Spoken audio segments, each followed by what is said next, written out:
این نمک بجز سدیم و کلر حاوی عناصر مفید دیگه‌ای هست که اتفاقا اجازه نمیده سدیم کلر خالی که هر دوشون در سلول‌های بدن ما واکنش‌های شدیدی رو میتونن در واقع واکنش‌هایی انجام بدن که به بدن ما و به سلول‌های بدن ما آسیب برسونه. اتفاقا اونا نمیذارن، یعنی یه حالت ما میگیم بافرینگ داره، یعنی یه حالت تعادل، ایجاد تعادل میکنه.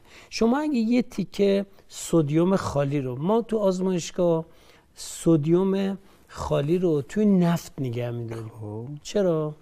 به خاطر اینکه سدیم به شدت با هوا ترکیب میشه. اگر شما یک قطعه به اندازه یه عدس سدیم رو از تو نفت در بیارید بندازید داخل آب، این به حالت انفجاری